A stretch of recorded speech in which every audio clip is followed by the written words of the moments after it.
Hello friends, कैसे हैं आप सब। Welcome back to my YouTube channel. तो आज हम पढ़ेंगे आईआर स्पेक्ट्रोस्कोपी के बारे में, जिसकी फुल फॉर्म है इंफ्रारेड स्पेक्ट्रोस्कोपी।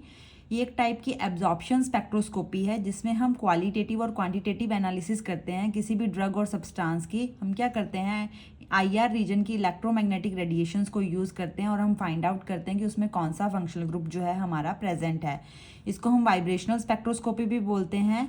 इसका जो इलेक्ट्रोमैग्नेटिक स्पेक्ट्रम है उसकी जो रेंज है वो विजिबल और माइक्रोवेव के बीच में होती है। जैसे ये गामा रेज है, एक्स रेज है, UV, visible, infrared, microwaves, radio waves.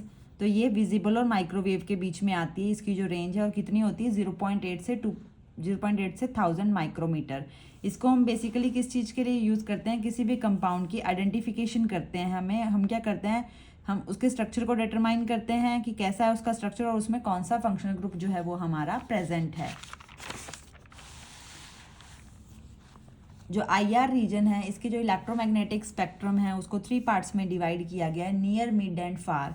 इनकी अलग अलग वैल्यूज़ होती है। तो माइक्रोमीटर में इसकी वैल्यू होती है 0.7 से 2.5 माइक्रोमीटर, मिड की होती है 2.5 से 25 माइक्रोमीटर एंड फार की होती है 25 से 1000 माइक्रोमीटर। जो नियर वाला है उसकी एनर्जी जो है हाई रहती है और फार वाले की एनर्जी जो है हमारी लो रहती है। मिड वाला हम मोस्टली यूज़ करते हैं किसी भी ड्रग की आइडेंटिफिकेशन के लिए, उसकी क्वालिटी और क्वांटिटेटिव एनालिसिस के लिए। तो नियर और मिड और फार वाला अगर हम इसकी जो वेव नंबर है उसको सेंटीमीटर इनवर्स में लिखें तो उसकी ये वैल्यू रहेगी 14,000 टू 4,000 सेंटीमीटर इनवर्स, मिड की रहेगी 4,000 to 400 centimetre inverse and far की रहेगी 400 टू 10 सेंटीमीटर इनवर्स।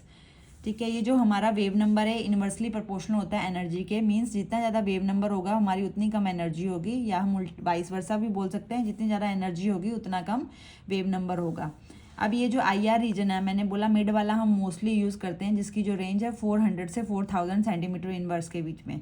ठीक है, तो इस रेंज को हम 2 पार्ट्स में डिवाइड करते हैं, क्योंकि हम इसमें 400 टू 1500 हम फिंगरप्रिंट रीजन के बारे में स्टडी करते हैं और 1500 टू 4000 जो है हम फंक्शनल ग्रुप के बारे में स्टडी करते हैं। क्योंकि हमारा जो ग्राफ हमें ऐसे देखने को मिलता है, हम उसे 2 पार्ट्स में डिवाइड कर लेते हैं। ठीक है, हर जो यहाँ पे इस वाला जो पार्ट है इसमें हम फंक्शनल ग्रुप के बारे में स्टडी करेंगे, और जो ये वाला पार्ट है ये इसमें हम फिंगरप्रिंट रीजन के बारे में स्टडी करते हैं। जो पर्टिकुलर कंपाउंड है उसका पर्टिकुलर फिंगरप्रिंट ही होता है हर कंपाउंड का, जैसे हर ह्यूमन बींग का अपना फिंगरप्रिंट होता है।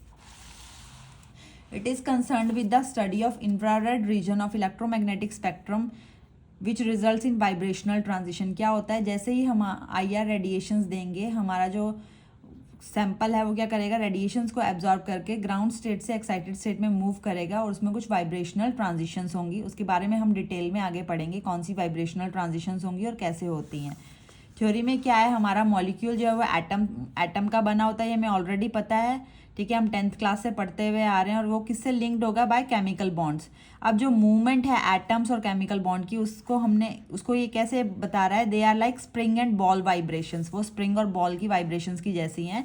लाइक ये हमारे 2 एटम हैं, हमने एज्यूम कर लिया कि यहाँ पे ये 2 बॉल्स हैं एटम की जगह, और ये कनेक्टेड हैं बॉन्ड्स की जगह किससे कनेक्टेड है, ये स्प्रिंग से। तो जैसे ही हम स्प्रिंग को स्ट्रेच करेंगे तो हमारी बॉल्स दूर जाएंगी, लेकिन जैसे ही हम स्प्रिंग को ढीला छोड़ेंगे तो हमारी बॉल्स जो हैं वो पास में आएंगी। ठीक है, इस कैरेक्टरिस्टिक को हम बोलते हैं नेचुरल वाइब्रेशन फ्रीक्वेंसी। क्या बोलते हैं, नेचुरल वाइब्रेशन फ्रीक्वेंसी। जैसे ही हम स्प्रिंग को स्ट्रेच करेंगे तो हमारी बॉल्स जो हैं वो दूर जाएंगी, और जैसे ही हम स्प्रिंग को ढीला छोड़ेंगे, बॉल्स को पास लेके आएंगे तो हमारी स्प्रिंग की पोजीशन ऐसी हो जाएगी। ठीक है, तो अब क्या होता है, जैसे ही हम एनर्जी देते हैं, आईआर रेडिएशंस हम देंगे, वो क्या करेगी, वाइब्रेशन कॉज करेगी एटम्स के बीच में।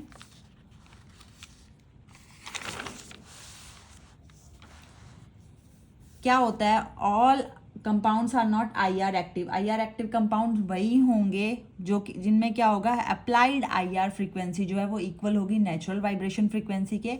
अप्लाइड आईआर फ्रीक्वेंसी कौन सी होती है, ये वाली जो है हमारी वो अप्लाइड आईआर फ्रीक्वेंसी। कितनी फ्रीक्वेंसी की रेडिएशन हम दे रहे हैं। ठीक है, नेचुरल वाइब्रेशन फ्रीक्वेंसी के बारे में हम ऑलरेडी पढ़ चुके हैं।